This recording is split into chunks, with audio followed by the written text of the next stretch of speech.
গভীর মনোযোগ। সিরিয়ার জমিনের সকল মানুষগুলা রাজ দরবারের মধ্যে আইসা হাজির হয়ে গেছে। প্রোগ্রাম শুরু হবে, সময় হয়ে গেছে। ওই নাস্তিক মেহমান খানা থেকে বের হয়ে এই মজলিসের মধ্যে আইসা দেখে হিসাব সারা মানুষ উপস্থিত হয়ে গেছে। নাস্তিক মনে মনে কই, হায় রে, প্রশ্ন করলাম মাত্র 3টা, সিরিয়ার সমস্ত মানুষ দলা কইরা লাইছি। মনের মধ্যে খুব খুশি, আমার 3টা প্রশ্নে সিরিয়ার সব মানুষ আইসা পড়ছে, আর 2টা প্রশ্ন যদি করতাম মনে দুনিয়ার সব মানুষ আই পড়তো। ঠিক না বেটি? সে যায় দেখে মজলিসের মধ্যে একটা মাত্র চেয়ার। আমার প্রশ্নে যখন সব মানুষ আইছে, তাহলে চেয়ারটা মনে হয় আমারে সম্মান করে দিছে। যাই গিয়া চেয়ারটার মধ্যে বসি। চেয়ারের মধ্যে বসলো, অনুষ্ঠান শুরু হবে। নির্ধারিত সময় শেষ হয়ে গেল। ইমাম আবু হানিফা সালাম দিয়ে রাজমহলে ঢুকতে দেরি হয় না। ইমাম আবু হানিফা বলতেছে, প্রশ্ন করবে কে? কই আমি। কই ঠিক আছে, আপনি প্রশ্ন করবেন। আপনার প্রশ্ন কয়টা? কই 3টা। কই আপনি প্রশ্ন করবেন উল্টা, অর্থাৎ 3 নাম্বার প্রশ্ন থেকে আপনি প্রশ্ন করবেন। কই নাম্বার প্রশ্ন থেকে? 3 নাম্বার। 3 নাম্বার করবেন, তারপর 2 নাম্বার করবেন, তারপর 1 নাম্বার প্রশ্ন করবেন। ওই ঠিক আছে, আপনি যেমনে কোন এমনি। তার তো মনের ভিতরে একটা আত্মগর্ব রয়ে গেছে। যেই জায়গায় সিরিয়ার বিখ্যাত 10,000 আলেম আমার 3 প্রশ্নের উত্তর দিতে পারে নাই, এই জায়গায় এই লোক অল্প বয়সের ছেলে, সে কিসের উত্তর দেবে? কথা অনুযায়ী 3 নাম্বার প্রশ্ন করলেন। 3 নাম্বার প্রশ্ন, যুবক, 3 নাম্বার প্রশ্ন হলো, রে বলো তো তোমার আল্লাহ এখন কি করে? ইমাম আবু হানিফা কয়, ও নাস্তিক ব্যক্তি, শুনো, তোমার কাছে আমি উত্তর দেব, কিন্তু উত্তর দেওয়ার আগে আমার একটা প্রশ্নের জবাব তুমি দিবা। কই কি প্রশ্ন? ওই আমি তোমার কাছে জানতে চাই যে প্রশ্ন করে তার দাম বেশি, নাকি যে প্রশ্নের উত্তর দেয় তার দাম বেশি? নাস্তিক কই, নিঃসন্দেহে যে প্রশ্নের জবাব দেয় তার দাম বেশি। এই মূর্খ, যে প্রশ্নের উত্তর দেয় তার দাম যদি বেশি হয়ে থাকে, তুই চেয়ারে ওইটা বসছ, তুই না কোলে না? আমি চেয়ারে বসবো। আমি কোথায় বসবো? চেয়ারে বসবো, কারণ প্রশ্নের জবাব দেব আমি। ওই ঠিক আছে, আমি নামলাম, আপনি বসেন। এবার বলেন আপনার আল্লাহ কি করে? তো তোর মতো বেকল তো আর জীবনে কোনো জায়গায় দেখছি না। তুই কি দেখছ না আল্লাহ কি করে? ও কি করে? তুই দেখছ না আল্লাহ তোরে কানো ধরায় চেয়ার থেকে নামাইছে, আর আমারে চেয়ারের মধ্যে বসাইছে। আল্লাহু আকবার বলেন। ঠিক না বেটে? যেহেতু কোরআন হাদিসের প্রশ্ন না, যুক্তি দ্বারা প্রশ্ন, ইমাম আবু হানিফা কয়, তুই দেখোস না এই কানার ঘরের কানা, তোরে আল্লাহ এই মুহূর্তে চেয়ার থেকে নামাইছে, আর আমি আবু হানিফারে চেয়ারের মধ্যে বসাইছে। সুবহানাল্লাহ। যুক্তি তো ঠিকই আছে। তাহলে 2 নাম্বার প্রশ্নের উত্তর দেন। কি 2 নাম্বার প্রশ্ন? বলেন তো আপনার আল্লাহ এখন কোন দিকে তাকিয়ে আছে? ইমাম আবু হানিফা রাহমাতুল্লাহি আলাইহি কয়, এ উজির মশাই, আমি আপনারে বলছিলাম রাজ দরবারে একটা মুম আর একটা মেস রাখার জন্য রাখছেননি? কই রাখছি। নাস্তিক রে, কই নাস্তিক রে, এই যে তোমার সঙ্গে একটা মোমবাতি আর একটা মেস, এই মেস দিয়া তুমি মোমবাতির মধ্যে আগুন জ্বালাও। কই না, আমি পারতাম না, আপনি জ্বালাই না। ইমাম আবু হানিফা বাদশারে কই, বাদশাহ, উনি প্রশ্ন করছে, প্রশ্নের জবাব দেওয়ার জন্য আমারে আনছেন, আপনি কি চান আমি প্রশ্নের জবাব দেই? ঠিক আছে, আপনি প্রশ্নের জবাব দেন। আমি যদি প্রশ্নের জবাব দিতে হয়, তাহলে এই নাস্তিক বেড়ায় আমারে সহযোগিতা করতে হবে, কারণ নাস্তিক তো ঠেলা একটা খাইছে। কোথায় চেয়ার থেকে নামছে, উত্তর একটা পাইছে, ঠেলা একটা খাইছে না? এখন সে মনে মনে ভাবতেছে, সে তো প্রশ্ন তার নিজের মুখে উত্তর দেয় না, উত্তর তো আমারে দিয়ে ওই দেওয়ায়। এখন যদি আগুন যদি আমি জ্বালাই, আবার জানি কোন বিপদে পড়ি, আবার জানি কোন বিপদের মধ্যে পড়ি। বাদশা কয়, এই নাস্তিক, ইমাম আবু হানিফা যা বলছে তা তুমি করো। ঠিক আছে বাদশা, আমি করতেছি। মেস দিয়া এই মোমবাতির মধ্যে আগুন জ্বালাইলো। আবু হানিফা বলে দিলেন, এই রাজ দরবারে রাজমহলের সমস্ত বাতিগুলা নিবাই দেন। সমস্ত বাতি নিবাই গেল, বাকি আছে একটা বাতি, সেটা হলো মোমবাতি। সেটা কি? মোমবাতি। ইমাম আবু হানিফা ডাক দিয়া কই, নাস্তিক রে, আমি তোমার প্রশ্নের জবাব দিব ঠিকই, এর আগে প্রশ্নটা আবার রিপিট করো।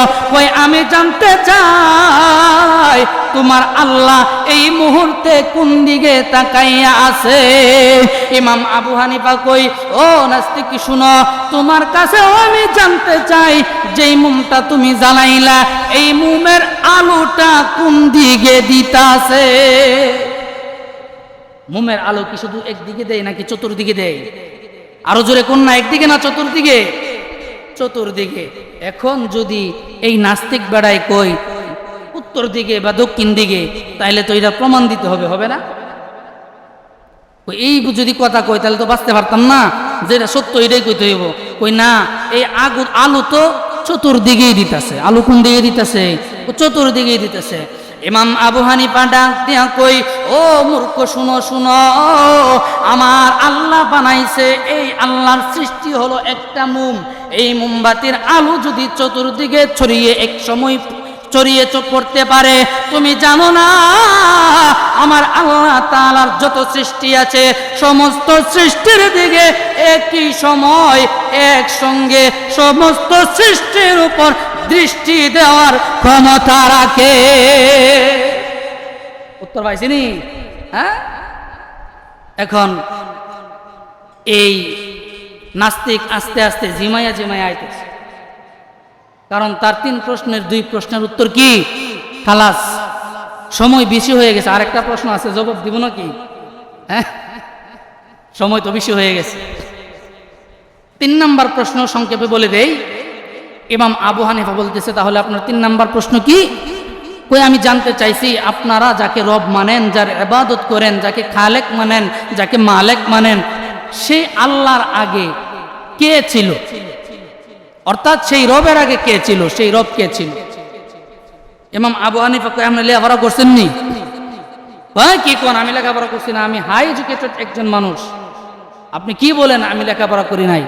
তো ঠিক আছে, আপনি যদি হাই এডুকেটেড মানুষ হয়ে থাকেন তাহলে তো অবশ্যই শতকিয়া অর্থাৎ গণনা জানেন। ও হ্যাঁ জানি, বাংলা, আরবি, উর্দু, ফার্সি সবই জানি।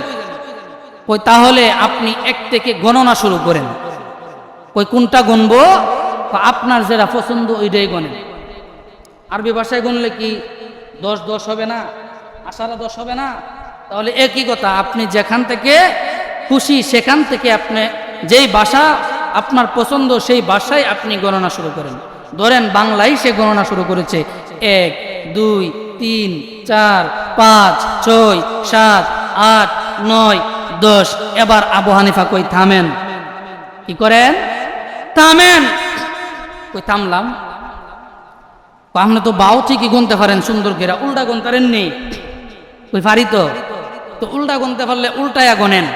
কই, 10 9 8 7 6 5 4 3 2 1। একের মধ্যে গিয়া স্টপ। কে স্টপ? নাস্তিক, গণনাকারী।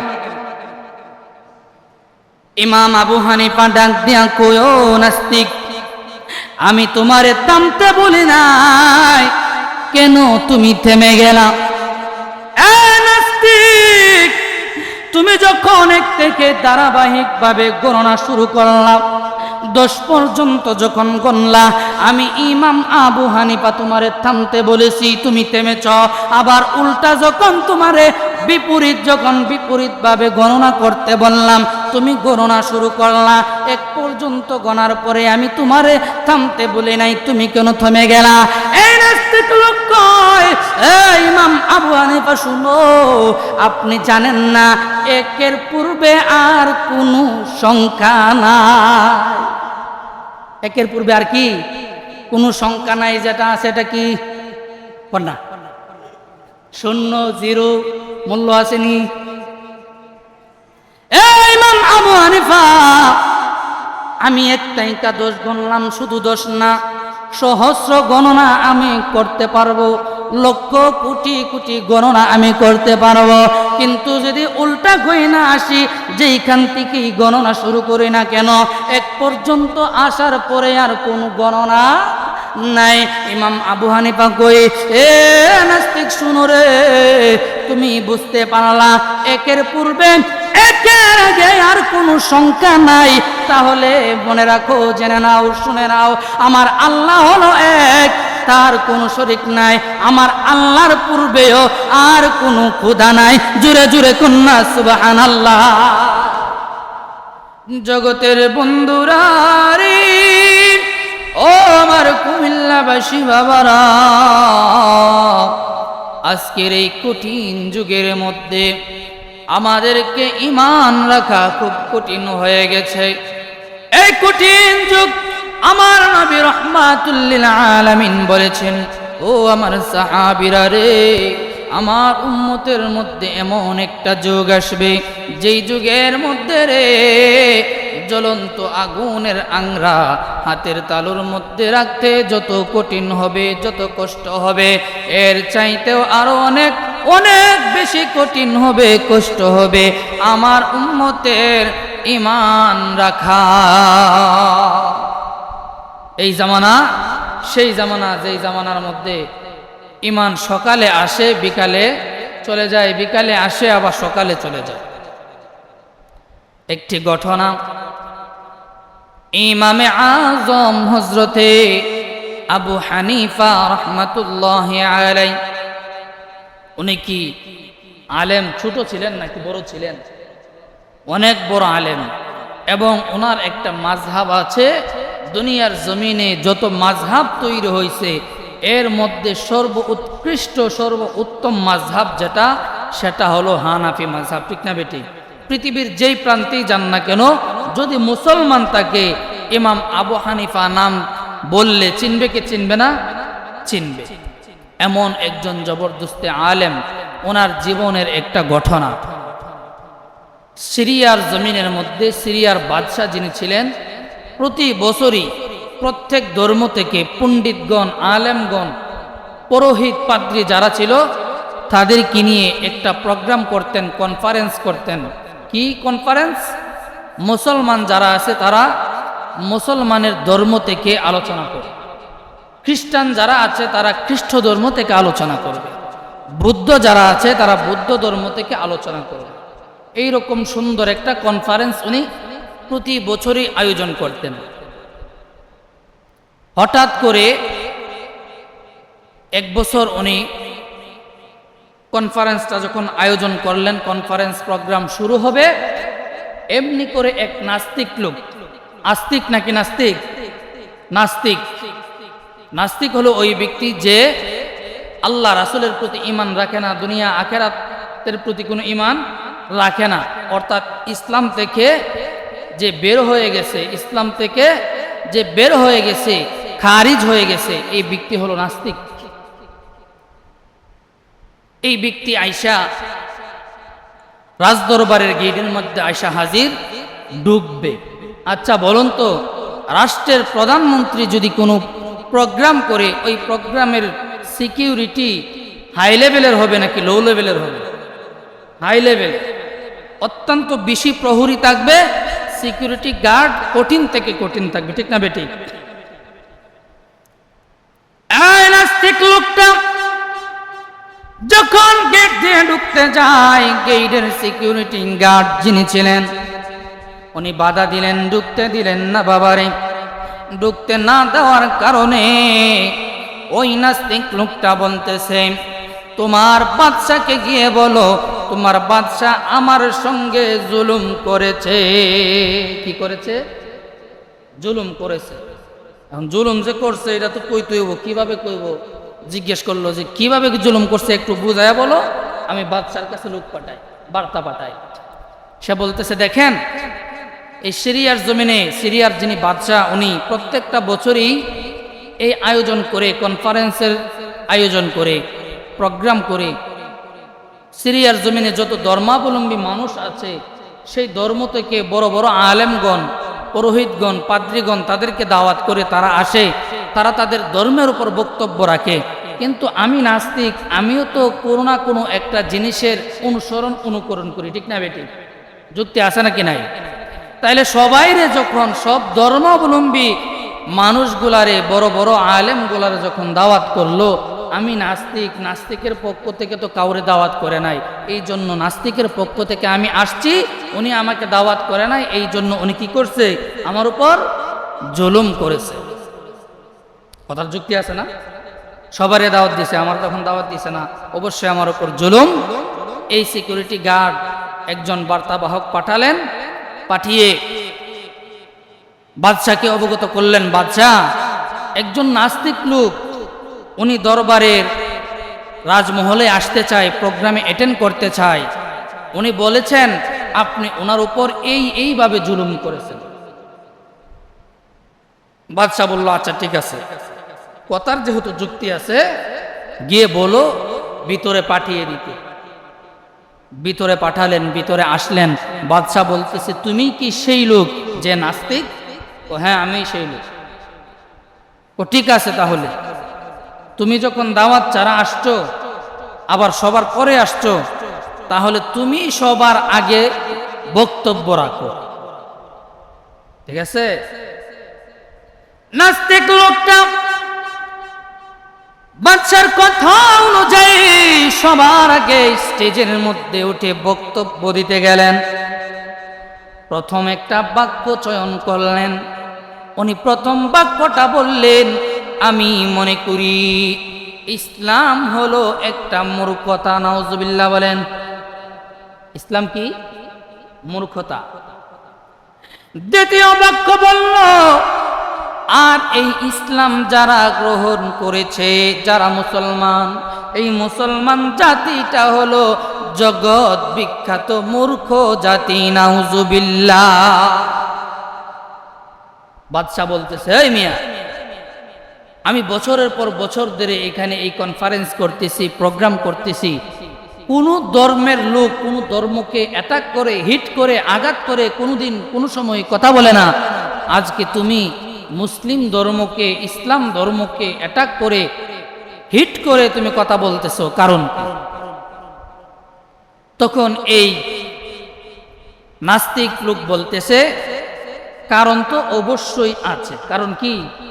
অবশ্যই আছে। কারণ জানতে চান? হ্যাঁ, জানতে চাই। তাহলে আপনার মুসলমান ধর্মের পক্ষ থেকে, মুসলিমদের পক্ষ থেকে, ইসলাম ধর্ম থেকে কয়জন আলেম এখানে উপস্থিত আছে? বাদশাহ বলেন, ইসলাম ধর্ম থেকে, মুসলিমদের পক্ষ থেকে 10,000 সিরিয়ার বিখ্যাত বিখ্যাত আলেম বক্তব্য দেওয়ার জন্য এখানে উপস্থিত আছে। আল্লাহু আকবার বলেন। নাস্তিক লোক বলতেছে, আমি নাস্তিক বলেছি মুসলিম জাতি হলো জগৎ বিখ্যাত মূর্খ জাতি। আমি এই জন্য বলেছি, শুনেন, আমি 3টা প্রশ্ন করব। এই 10,000 আলেম যদি আমার 3টা প্রশ্নের জবাব দিতে পারে রে, তাহলে আমি নাস্তিক কথা দিলাম, আমার দল বল নিয়া আমি মুসলমান হয়ে যাব, ঈমান নিয়ে আসব। আর যদি 10,000 আলেম আমার প্রশ্নের উত্তর দিতে না পারে, তাহলে তোমরা সকল মুসলমান আমার সঙ্গে নাস্তিক হয়ে যাইতে হবে। নাউজুবিল্লাহ। বাদশা ফেসে করছেনি, ঠিক আছে, মুসলমানদের পক্ষ থেকে আমি সিরিয়ার বাদশা তোমার চ্যালেঞ্জ অ্যাকসেপ্ট করলাম, যদি জবাব দিতে পারে তাহলে তুমি মুসলমান হয়ে যাইবা, আর যদি জবাব না দিতে পারে তোমার কথাই ঠিক। কি তোমার প্রশ্ন বলো? এই নাস্তিক ব্যক্তি প্রথম প্রশ্ন করেন, মুসলমান জাতি শুনো রে, আমার 1 নাম্বার প্রশ্ন হলো, বলো দেখি তোমরা যারে আল্লাহ মানো, যারে খোদা মানো, যার কুদরতি পায়ের মধ্যে তোমরা সেজদা দাও, যে তোমাদেরকে খাওয়ায়, যে তোমাদের খালেক, যে তোমাদের মালিক, যিনিকে তোমরা প্রভু মানো, ওই আল্লাহর পূর্বে কে ছিল? সমস্ত আলেমগণ এক বাক্যে বলতেছে, বাদশাহ কারে দইরা নিয়ে আসছেন? সে তো পাগল। সে কি পাগল? কারণ সে প্রশ্ন করবে কোরআন হাদিস থেকে, আমরা কোরআন হাদিস থেকে জবাব দেব। সে এমন প্রশ্ন করছে যেটা কোরআন হাদিসে নাই, এমন প্রশ্ন করছে তো পাগল, মস্তিষ্ক নষ্ট হয়ে গেছে। বাদ দেন, আমরা আমাদের প্রোগ্রাম শুরু করি। নাস্তিক লোক খুব চালাক, সে বলতেছে না, আপনাদের সঙ্গে আমার চুক্তি হয়েছে, আমি 3টা প্রশ্ন করব। কোথায় থেকে করি এটা দেখার বিষয় না, 3টা প্রশ্ন করব। এই 3টা প্রশ্নের জবাব যদি দিতে পারো তাহলে আমি ইসলাম গ্রহণ করব, আর যদি দিতে না পারো তোমরা ইসলাম ছেড়ে দিবে, নাস্তিক্যবাদে বিশ্বাসী হয়ে যাবে। অতএব বোঝা গেল তোমরা যেহেতু উত্তর দিতে পারো নাই, বাদশাহ আপনি খাতার মধ্যে লিখে নেন, আপনার মুসলমান 10,000 আলেম আমার 1 নাম্বার প্রশ্নের উত্তর দিতে পারে। দিতে পারছে? আসলেই দিতে পারছে না? দিতে পারছে? দিতে পারে নাই। আচ্ছা ঠিক আছে, লিখে নিলাম। এবার তোমার 2য় নাম্বার প্রশ্ন করো। কয় নাম্বার প্রশ্ন? 2য় নাম্বার প্রশ্ন। 2য় নাম্বার প্রশ্ন বলতেছে, ও বাদশাহ, ও মুসলমানের দলেরা, তোমরা বলো তো তোমার আল্লাহ এখন কোন দিকে ফিরে আছে? সবাই বলে, বাদশাহ উনি যে প্রশ্ন করে এই প্রশ্নের উত্তর দেওয়া সম্ভব না, উনি তো পাগলের মতো প্রশ্ন করতেছে, পাগলাগারও দিকে ছুটে আসছে, ওনার প্রশ্নের উত্তর দেওয়া সম্ভব না। নাস্তিক বলতেছে, বাদশাহ তাহলে লিখে রাখেন, আমি নাস্তিকের 2য় প্রশ্নের জবাবও মুসলমান 10,000 বিখ্যাত বিখ্যাত আলেম আমার প্রশ্নের জবাব দিতে পারে নাই, অতএব তারা ব্যর্থ, আমি বিজয়ী। ঠিক না বেটি? বাদশা বলে, লিখলাম। 3য় নাম্বার প্রশ্ন কি বলেন? 3য় নাম্বার প্রশ্ন, ও মুসলমানেরা আপনারা বলুন আপনার আল্লাহ এখন কি করতেছেন? এই ধরনের প্রশ্নের কি জবাব দেওয়া সম্ভব? আচ্ছা, এখন মুসলমান 10,000 আলেমের কেউ কি উত্তর দিতে পারল না।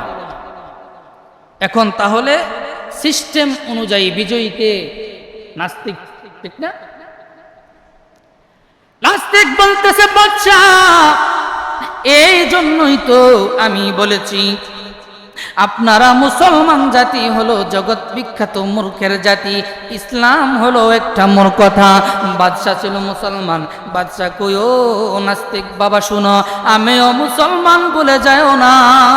তুমি যে প্রশ্নগুলা করেছো এই প্রশ্নগুলার জবাব এই মজলিসের মধ্যে, এই প্রোগ্রামের মধ্যে আমার সিরিয়ার বিখ্যাত বিখ্যাত 10,000 আলেম উত্তর দিতে পারে নাই।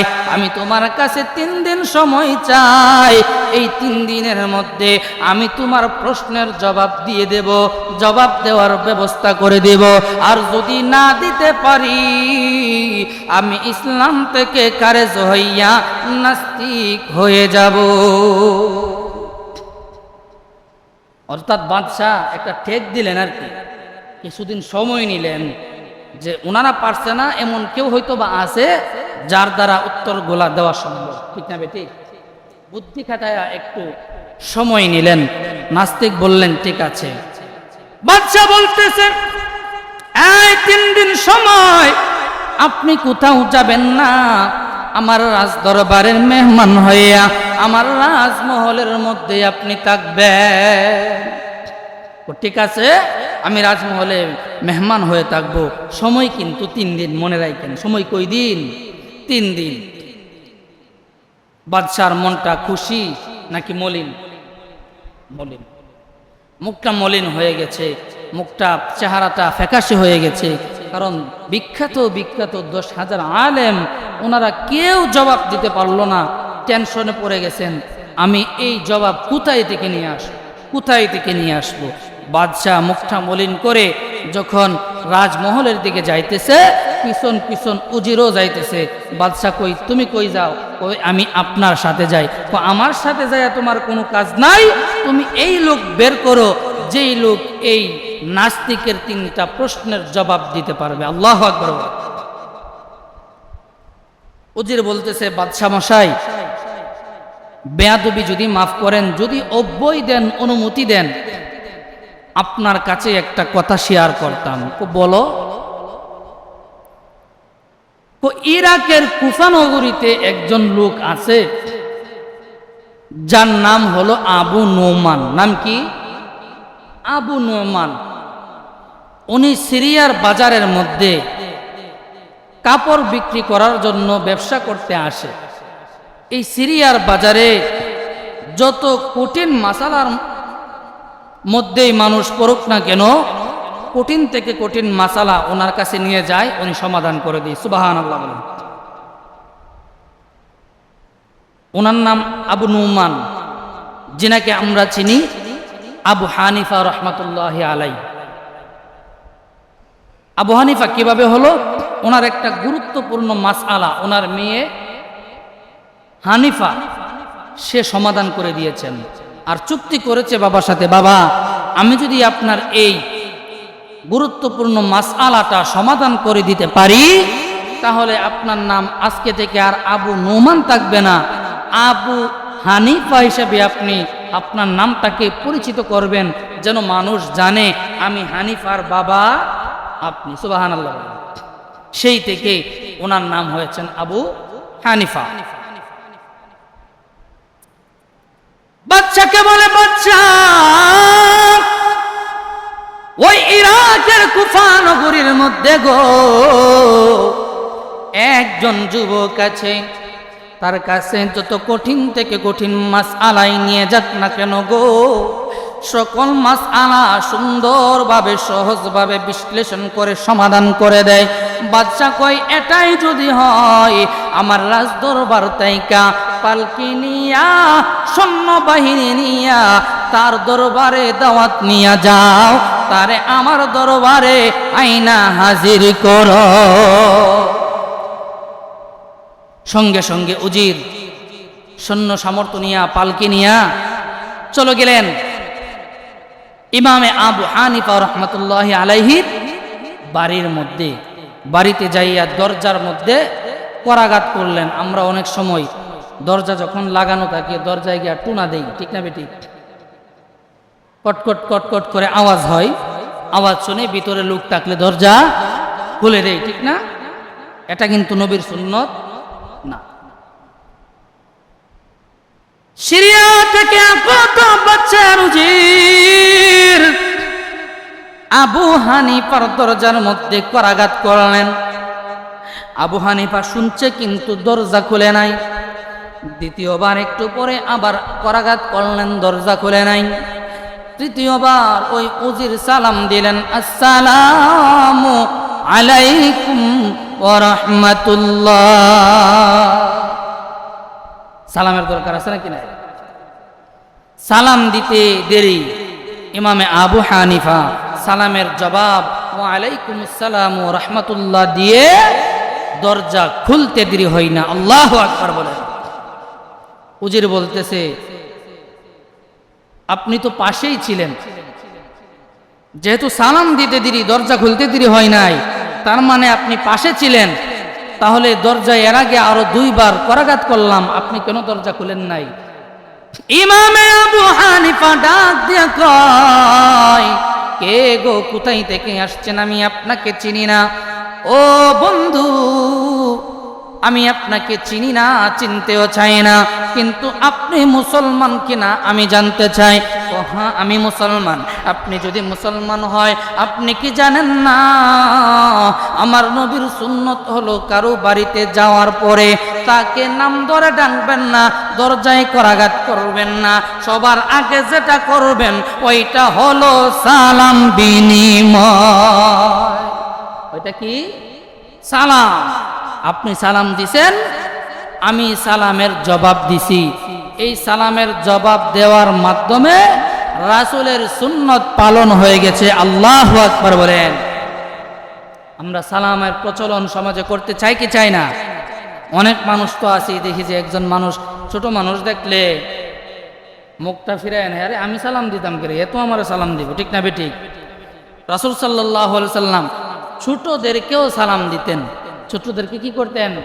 সালাম দিতেন। এটার শিক্ষা হলো, আমি বড় মানুষ, আমি তাকে সালাম দিছি, একদিন, 2 দিন, 3 দিন পরে সে আমারে ঘুরাইয়া সালাম দেবে, ঠিক না বেঠিক?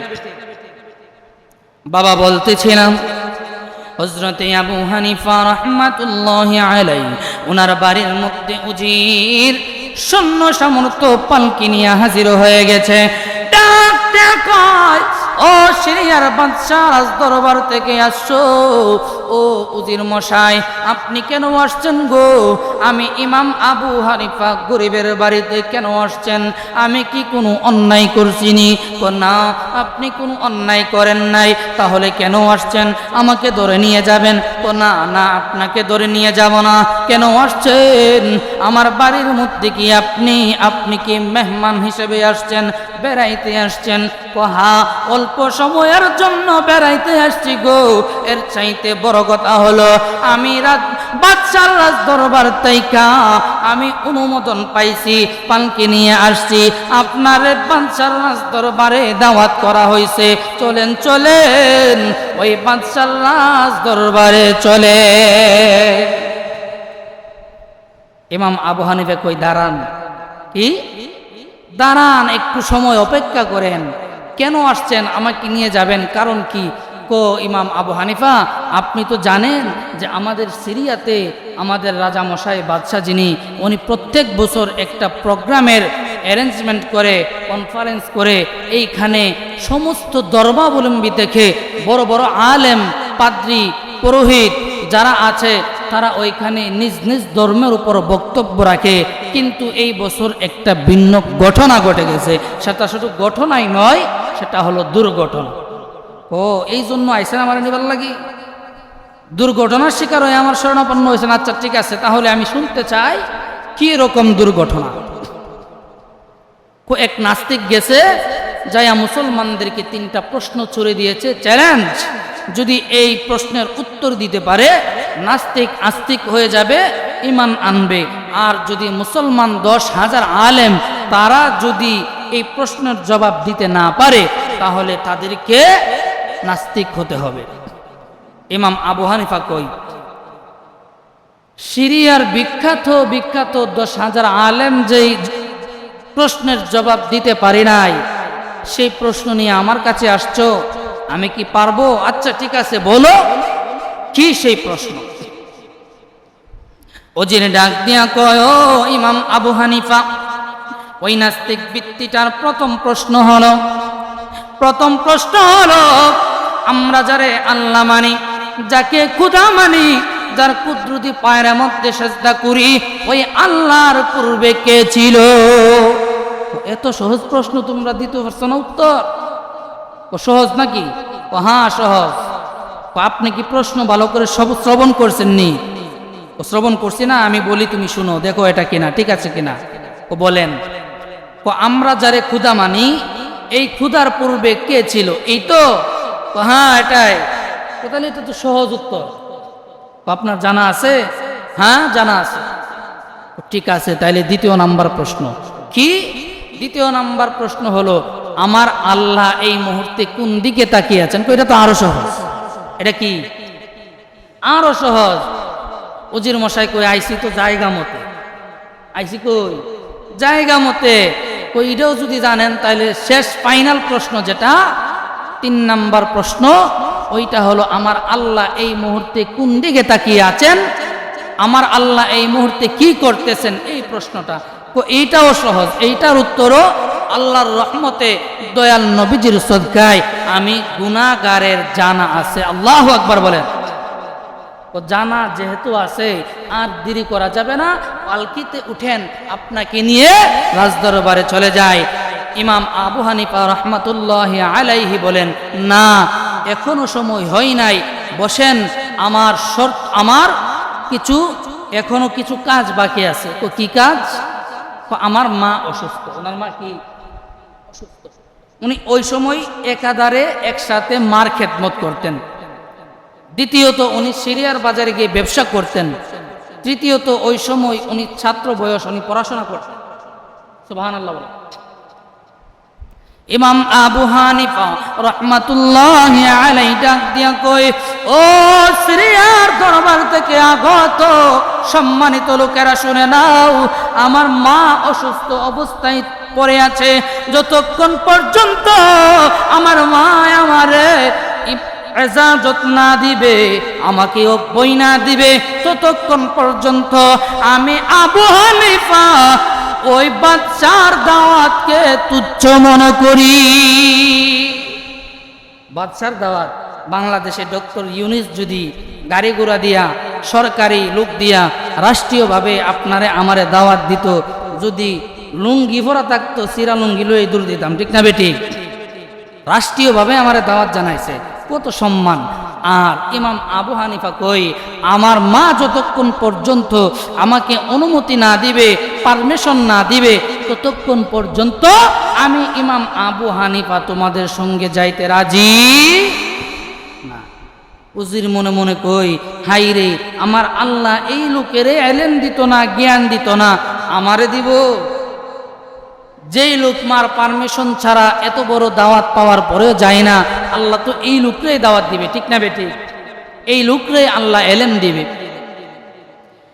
ইমাম আবু হানিফা রাহমাতুল্লাহ মার রুমের মধ্যে যাইয়া মার সুন্দর কইরা একটা সালাম দিয়া মারে জিজ্ঞেস করে, মা এই পাশের রুমের মধ্যে কথা হইছিল, আপনি কিছু শুনছেন হয়তো বা শুনেন নাই, কিন্তু মা গো ওই বাদশার দরবার থেকে দাওয়াত আসছে, দাওয়াতে আমি ওই দাওয়াতের জন্য আমি যাইতে রাজি না। কিন্তু মা এই দাওয়াতের মধ্যে যাওয়ার একটা কারণ হলো, ওই প্রোগ্রামের মধ্যে একজন নাস্তিক আমার আল্লাহরে নিয়া কটূক্তি করছে, ঠিক না বেটি? আমার আল্লাহর উপর প্রশ্ন ছেড়ে দিয়ে ছুড়ে দিয়েছে। মা 10,000 বিখ্যাত বিখ্যাত আলেম ছিল, কেউ এই প্রশ্নগুলার উত্তর দিতে পারে নাই। মা আমি যদি এই প্রশ্ন উত্তরগুলা জানার পরে ওই প্রোগ্রামের মধ্যে যদি অ্যাটেন্ড না করি, প্রশ্নের উত্তরগুলা যদি না দেয়, মুসলমানদের মধ্যে ফাটল সৃষ্টি হয়ে যাবে, ঈমান দুর্বল হয়ে যাবে। এমন অনেক মানুষ আছে রে, ইসলাম ছাইরা নাস্তিক হয়ে যাবে, ঠিক না বেটি? কারণ চুক্তি তো এটাই, যদি উত্তর দিতে না পারে নাস্তিক হতে হবে, যদি উত্তর দিতে পারে আমি মুসলমান হয়ে যাব, ঠিক না? ইমাম আবু হানিফা কাকুতি মিনতি করে মার কাছে যখন বললেন, মা দরদি দুইটা চোখের পানি ছেড়ে দিয়ে ইমাম আবু হানিফার মাথার মধ্যে হাতটা রাইকা দোয়া করলেন, মাবুদ আমার এই ইমাম আবু হানিফাকে আপনি ইজ্জত দান করেন, সম্মান দান করেন, কন্যা সুবহানাল্লাহ। এমন সম্মান দান করেন যেই সম্মান বিশ্বের প্রত্যেকটা আনাচে কানাচে পৌঁছে যাবে, সুবহানাল্লাহ বলি। মার দোয়ার দরকার আছে নাকি নাই? আছে নাকি নাই? মার দোয়ার দরকার আছে। ইমাম আবু হানিফার আম্মা অব্যয় দিলেন, বাবা তুমি যাও, তুমি এই সমস্যার সমাধান করে আসো। ইমাম আবু হানিফা উজিরকে ডাক দিয়া কই, উজির রে, ও উজির তোর ভাগ্য বড় ভালো রে, আমার আম্মা জান আমারে যাওয়ার জন্য অনুমতি দিছে। কোথায় পালকিতে উড়েন আপনার লয়ে যাই, দাঁড়াও, যাওয়ার আগে আমার 3টা শর্ত আছে। কি আছে? 3টা শর্ত আছে। ও ঠিক আছে, আপনার 3টা না 3000 শর্ত যদি দেন আপনার নিয়ে যাইতে হবে। কি শর্ত? 1 নাম্বার শর্ত, যেই দিন কনফারেন্সটা হবে, প্রোগ্রামটা হবে, এই দিন সিরিয়ার মধ্যে এলান করে দিবেন রাষ্ট্রীয়ভাবে, কোনো মানুষ যেন বাড়িতে থাকতে না পারে, সকল মানুষ যেন রাজদরবারে এসে হাজির হয়ে যায়। কোকেরে কোকেরে তো যখন সময় হবে তখন বুঝবা, যখন সময় হবে তখন বুঝবা। আচ্ছা ঠিক আছে, তাহলে এখন বোঝার দরকার নাই, যখন সময় হবে তখনই বুঝবো। আপনার 2য় নাম্বার শর্ত কি? কই 2য় নাম্বার শর্ত, এই মজলিসের মধ্যে আপনি একটা ম্যাচের কাঠি, একটা ম্যাচ আর একটা মোমবাতি রাখবেন। কি রাখবেন? ম্যাচ আর একটা মোমবাতি। ও সমস্যা নাই, এটাও রাখলাম। 3য় নাম্বার শর্ত কি? কই 3য় নাম্বার শর্ত, এই মজলিসের মধ্যে একটা মাত্র চেয়ার রাখবেন। তাইলে এই চেয়ারের মধ্যে কি আমরা বাদশা বইবনি? কই না। তাইলে কই চেয়ারের মধ্যে কে বসবো যখন সময় হবে তখনই দেখতে পাইবা। ওই ঠিক আছে, আপনার প্রশ্নে রাজি, আপনার চুক্তি রাজি, আপনার চুক্তি মেনে নিলাম, শর্ত মেনে নিলাম, আপনি আসেন আমাদের সঙ্গে। উনি চলে গেলেন সিরিয়ার রাজদরবার। এবার কনফারেন্স শুরু হবে। শর্ত অনুযায়ী এত বড় মজলিসের মধ্যে চেয়ার রাখলেন কয়টা? কথা কন না, কয়টা? একটা। সাথে রাখলেন একটা ম্যাচ, সোলার ম্যাচ, আর হলো একটা মোমবাতি। আর রাষ্ট্রীয়ভাবে বাদশার পক্ষ থেকে দেশে অনেক সময় 144 দ্বারা জারি হয়, হয় না?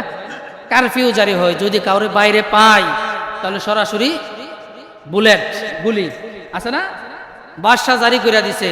আজকে যদি কেউ গড়ে থাকে সিরিয়ার জমিনে, তাহলে তার শাস্তি হবে, ফাঁসি হবে। আসতে হবে কোথায়? সিরিয়ার রাজদরবারে। গভীর মনোযোগ। সিরিয়ার জমিনের সকল মানুষগুলা রাজদরবারের মধ্যে আইসা হাজির হয়ে গেছে। প্রোগ্রাম শুরু হবে, সময় হয়ে গেছে। ওই নাস্তিক মেহমান খানা থেকে বের হয়ে এই মজলিসের মধ্যে আইসা দেখে হিসাব সারা মানুষ উপস্থিত হয়ে গেছে। নাস্তিক মনে মনে কই, হায় রে, প্রশ্ন করলাম মাত্র 3টা, সিরিয়ার সমস্ত মানুষ দলা কইরা লাইছি। মনের মধ্যে খুব খুশি, আমার 3টা প্রশ্নে সিরিয়ার সব মানুষ আইসা পড়ছে। আর 2টা প্রশ্ন যদি করতাম, মনে দুনিয়ার সব মানুষ আইসা পড়তো। ঠিক না বেটি? সে যায় দেখে মজলিসের মধ্যে একটা মাত্র চেয়ার। আমার প্রশ্নে যখন সব মানুষ আইছে, তাহলে চেয়ারটা মনে হয় আমারে সম্মান করে দিছে। যাই গিয়া চেয়ারটার মধ্যে বসি। চেয়ারের মধ্যে বসলো। অনুষ্ঠান শুরু হবে। নির্ধারিত সময় শেষ হয়ে গেল। 10 মিনিট, 20 মিনিট, আধা ঘন্টা সময় চলে গেল। ইমাম আবু হানিফা এখনো আসে না। ওই মজলিসের মধ্যে উপস্থিত মানুষগুলা তারা একজন আরেকজনের সঙ্গে কানাকানি করতেছে। প্রশ্নদাতা প্রশ্ন যে করছে সে এই, নাকি প্রশ্নের জবাব যে দিবে সে এই। অনেক সময় দেখবেন কেউ যদি বড় চেয়ারের মধ্যে বসে আর সামনে মানুষগুলা যদি কানাকানি করে, মনের মধ্যে একটা আনন্দ জাগে যে আমারে নিয়ে তারা সমালোচনা করতেছে বা আলোচনা করতেছে। ঠিক না? আমারে নিয়ে তারা আলোচনা করতেছে।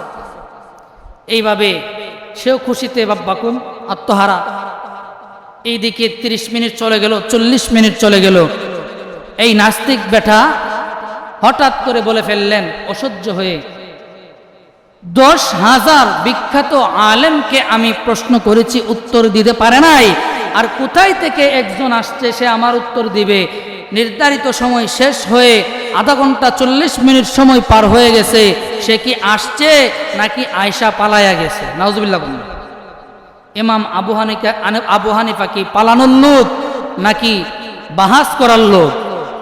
বাহাস করার লোক। এই কথা বলতে দেরি ইমাম আবু হানিফা সালাম দিয়ে রাজমহলে ঢুকতে দেরি হয় না। ইমাম আবু হানিফা বলতেছে, প্রশ্ন করবে কে? কই আমি। কই ঠিক আছে, আপনি প্রশ্ন করবেন। আপনার প্রশ্ন কয়টা? কই 3টা। কই আপনি প্রশ্ন করবেন উল্টা, অর্থাৎ 3 নাম্বার প্রশ্ন থেকে আপনি প্রশ্ন করবেন। কই নাম্বার প্রশ্ন থেকে? 3 নাম্বার। 3 নাম্বার করবেন, তারপর 2 নাম্বার করবেন, তারপর 1 নাম্বার প্রশ্ন করবেন। ওই ঠিক আছে, আপনি যেমনে কোন এমনি। তার তো মনের ভিতরে একটা আত্মগর্ব রয়ে গেছে। যেই জায়গায় সিরিয়ার বিখ্যাত 10,000 আলেম আমার 3 প্রশ্নের উত্তর দিতে পারে নাই, এই জায়গায় এই লোক অল্প বয়সের ছেলে, সে কিসের উত্তর দিবে? কথা অনুযায়ী 3 নাম্বার প্রশ্ন করলেন। 3 নাম্বার প্রশ্ন, 3 নাম্বার প্রশ্ন হলো, রে বলো তো তোমার আল্লাহ এখন কি করে? ইমাম আবু হানিফা কয়, ও নাস্তিক ব্যক্তি শুনো, তোমার কাছে আমি উত্তর দেব, কিন্তু উত্তর দেওয়ার আগে আমার একটা প্রশ্নের জবাব তুমি দিবা। কই কি প্রশ্ন? ওই আমি তোমার কাছে জানতে চাই যে প্রশ্ন করে তার দাম বেশি নাকি যে প্রশ্নের উত্তর দেয় তার দাম বেশি? নাস্তিক কই, নিঃসন্দেহে যে প্রশ্নের জবাব দেয় তার দাম বেশি। এ মূর্খ, যে প্রশ্নের উত্তর দেয় তার দাম যদি বেশি হয়ে থাকে, তুই চেয়ারে ওইটা বসছ তুনাক কোলে না, আমি চেয়ারে বসবো। আমি কোথায় বসবো? চেয়ারে বসবো, কারণ প্রশ্নের জবাব দেব আমি। ওই ঠিক আছে, আমি নামলাম, আপনি বসেন, এবার বলেন আপনার আল্লাহ কি করে। ও তোর মতো বেকল তো আর জীবনে কোনো জায়গায় দেখছি না। তুই কি দেখছ না আল্লাহ কি করে? ও কি করে তুই দেখছ না? আল্লাহ তোরে কানো ধরায় চেয়ার থেকে নামাইছে আর আমারে চেয়ারের মধ্যে বসাইছে। আল্লাহু আকবার বলেন, ঠিক না বেটে? যেহেতু কোরআন হাদিসের প্রশ্ন না, যুক্তি দ্বারা প্রশ্ন, ইমাম আবু হানিফা কয় তুই দেখোস না এই কানার ঘরের কানা, তোরে আল্লাহ এই মুহূর্তে চেয়ার থেকে নামাইছে আর আমি আবু হানিফারে চেয়ারের মধ্যে বসাইছে। সুবহানাল্লাহ। যুক্তি তো ঠিকই আছে। তাহলে 2 নাম্বার প্রশ্নের উত্তর দেন। কি 2 নাম্বার প্রশ্ন? বলেন তো আপনার আল্লাহ এখন কোন দিকে তাকিয়ে আছে? ইমাম আবু হানিফা রাহমাতুল্লাহি আলাইহি কয়, এ উজির মশাই, আমি আপনারে বলছিলাম রাজ দরবারে একটা মুম আর একটা মেস রাখার জন্য রাখছেননি। কই রাখছি? নাস্তিক রে, কই নাস্তিক রে, এই যে তোমার সঙ্গে একটা মোমবাতি আর একটা মেস, এই মেস দিয়া তুমি মোমবাতির মধ্যে আগুন জ্বালাও। কই না, আমি পারতাম না, আপনি জ্বালাইনি। ইমাম আবু হানিফা বাদশারে কই, বাদশা উনি প্রশ্ন করছে, প্রশ্নের জবাব দেওয়ার জন্য আমারে আনছেন, আপনি কি চান আমি প্রশ্নের জবাব দেই? ঠিক আছে, আপনি প্রশ্নের জবাব দেন। আমি যদি প্রশ্নের জবাব দিতে হয় তাহলে এই নাস্তিক বেড়ায় আমারে সহযোগিতা করতে হবে, কারণ নাস্তিক তো ঠেলা একটা খাইছে, কোথায় চেয়ার থেকে নামছে, উত্তর একটা পাইছে, ঠেলা একটা খাইছে না। এখন সে মনে মনে ভাবতেছে সে তো প্রশ্ন তার নিজের মুখে উত্তর দেয় না, উত্তর তো আমারে দিয়ে ওই দেওয়ায়। এখন যদি আগুন যদি আমি জ্বালাই, আবার জানি কোন বিপদে পড়ি, আবার জানি কোন বিপদের মধ্যে পড়ি। বাদশা কয়, এই নাস্তিক, ইমাম আবু হানিফা যা বলছে তা তুমি করো। ঠিক আছে বাদশা, আমি করতেছি। মেস দিয়া এই মোমবাতির মধ্যে আগুন জ্বালাইলো। আবু হানিফা বলে দিলেন, এই রাজ দরবারে রাজমহলের সমস্ত বাতিগুলা নিবাই দেন। সমস্ত বাতি নিবাই গেল, বাকি আছে একটা বাতি, সেটা হলো মোমবাতি। সেটা কি? মোমবাতি। ইমাম আবু হানিফা ডাক দিয়া কই, নাস্তিক রে, আমি তোমার প্রশ্নের জবাব দেব ঠিকই, এর আগে প্রশ্নটা আবার রিপিট করো। কই আমি জানতে চাই তোমার আল্লাহ এই মুহূর্তে কোন দিকে তাকাইয়া আছে। ইমাম আবু হানিফা কই, ও নাস্তিক শুনো, তোমার কাছেও আমি জানতে চাই যেই মুমটা তুমি জ্বালাইলা এই মুমের আলোটা কোন দিকে দিতাছে। মোমের আলো কি শুধু একদিকে দেয় নাকি চতুর্দিকে দেয়? আরো জোরে কোন না, একদিকে না চতুর্দিকে? চতুর্দিকে। এখন যদি এই নাস্তিক বেড়ায় কই উত্তর দিকে বা দক্ষিণ দিকে, তাইলে তো এটা প্রমাণ দিতে হবে, হবে না? এই যদি কথা কই তাহলে তো বাঁচতে পারতাম না, যেটা সত্য এটাই কইতে হইব। কই না, এই আগুন আলো তো চতুর্দিকেই দিতেছে। আলো কোন দিকে দিতেছে? ও চতুর্দিকেই দিতেছে। ইমাম আবু হানিফা ডাক দিয়া কই, ও মূর্খ শুনো শুনো, আমার আল্লাহ বানাইছে, এই আল্লাহর সৃষ্টি হলো একটা মোম। এই মোমবাতির আলো যদি চতুর্দিকে ছড়িয়ে এক সময় ছড়িয়ে পড়তে পারে, তুমি জানো না আমার আল্লাহ তাআলার যত সৃষ্টি আছে সমস্ত সৃষ্টির দিকে একই সময় একসঙ্গে সমস্ত সৃষ্টির উপর দৃষ্টি দেওয়ার ক্ষমতা রাখে। উত্তর পাইছিনি? হ্যাঁ, এখন এই নাস্তিক আস্তে আস্তে জিমাইয়া জিমাইয়া আইতেছে, কারণ তার 3 প্রশ্নের 2 প্রশ্নের উত্তর কি খালাস, সময় বেশি হয়ে গেছে। আরেকটা প্রশ্ন আছে, জবাব দিব নাকি? হ্যাঁ, সময় তো বেশি হয়ে গেছে। 3 নাম্বার প্রশ্ন সংক্ষেপে বলে দেই। ইমাম আবু হানিফা বলতেছে, তাহলে আপনার 3 নাম্বার প্রশ্ন কি? কই আমি জানতে চাইছি আপনারা যাকে রব মানেন, যার ইবাদত করেন, যাকে খালেক মানেন, যাকে মালেক মানেন, সেই আল্লাহর আগে কে ছিল? অর্থাৎ সেই রবের আগে কে ছিল? সেই রব কে ছিল? ইমাম আবু হানিফা কই, আপনি লেখাপড়া করছেন নি? কি কোন, আমি লেখাপড়া করছি না, আমি হাই এডুকেটেড একজন মানুষ। আপনি কি বলেন আমি লেখাপড়া করি নাই? তো ঠিক আছে, আপনি যদি হাই এডুকেটেড মানুষ হয়ে থাকেন তাহলে তো অবশ্যই শতকিয়া অর্থাৎ গণনা জানেন। ও হ্যাঁ জানি, বাংলা, আরবি, উর্দু, ফার্সি সবই জানি। কই তাহলে আপনি এক থেকে গণনা শুরু করেন। কই কোনটা গুনবো? আপনার যেটা পছন্দ ওইটাই গণেন। আরবি ভাষায় গুনলে কি 10 হবে না? 10 হবে না? তাহলে একই কথা, আপনি যেখান থেকে খুশি সেখান থেকে আপনি যেই ভাষা আপনার পছন্দ সেই ভাষায় আপনি গণনা শুরু করেন। ধরেন বাংলায় সে গণনা শুরু করেছে 1 2 3 4 5 6 7 8 9 10। এবার আবু হানিফা কই থামেন। কি করেন? থামেন। কই থামলাম। আপনি তো বাও ঠিকই গুনতে পারেন সুন্দর করে, উল্টা গুনতারেন নেই। কই পারি তো। তো উল্টা গুনতে পারলে উল্টায়া গনেন।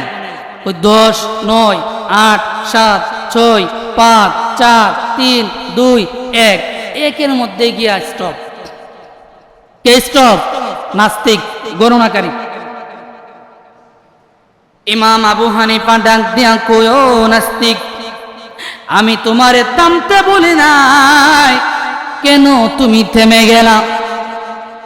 নাস্তিক, তুমি যখন 1 থেকে ধারাবাহিকভাবে গণনা শুরু করলাম, 10 পর্যন্ত যখন গণলা, আমি ইমাম আবু হানিফা তোমারে থামতে বলেছি, তুমি থেমেছ। আবার উল্টা যখন তোমারে বিপরীতভাবে গণনা করতে বললাম, তুমি গণনা শুরু করলা। 1 পর্যন্ত গণার পরে আমি তোমারে থামতে বলি নাই, তুমি কেন থেমে গেলা? এই নাস্তিক লোক কয়, ইমাম আবু হানিফা শুনো, আপনি জানেন না 1-এর পূর্বে আর কোনো সংখ্যা নাই। 1-এর পূর্বে আর কি কোনো সংখ্যা নাই। যেটা আছে এটা কি? না, 0 0 মূল্য আসেনি। ইমাম আবু হানিফা, আমি 1 টাইকা 10 গণলাম, শুধু 10 না, সহস্র গণনা আমি করতে পারবো, লক্ষ কোটি কোটি গণনা আমি করতে পারবো। কিন্তু যদি উল্টা গণনা আসি, যেইখান থেকেই গণনা শুরু করি না কেন, 1 পর্যন্ত আসার পরে আর কোনো গণনা নাই। ইমাম আবু হানিফা কই, নাস্তিক শুনো রে, তুমি বুঝতে পারলা 1-এর পূর্বে 1-এর আগে আর কোনো সংখ্যা নাই। তাহলে মনে রাখো, জেনে নাও, শুনে নাও, আমার আল্লাহ হলো 1, তার কোনো শরীক নাই। আমার আল্লাহর পূর্বেও আর কোনো খোদা নাই। জোরে জোরে কন্যা সুবহানাল্লাহ। প্রশ্নের উত্তর ঠিক আছে নাকি নাই? 3 প্রশ্নের 3 উত্তর দিয়ে দিলেন। সঙ্গে সঙ্গে এই মজলিসের এই নাস্তিকগুলা মুসলমান হয়ে গেছে। সুবহানাল্লাহ বলেন। এই জন্য বাবা, আমাদের এই যুগটা খুব ভয়ঙ্কর একটা যুগ। কয়দিন পরে পরে আমার মতো টুপিওয়ালা পাগড়িওয়ালা মানুষ বলে নবী নাকি পিয়ন, নবী নাকি রাখাল। ওই গতকালকে একজন বলল নবী নাকি সাংবাদিক। নবী কি? সাংবাদিক। সাংবাদিক ইংরেজি কি? জার্নালিস্ট।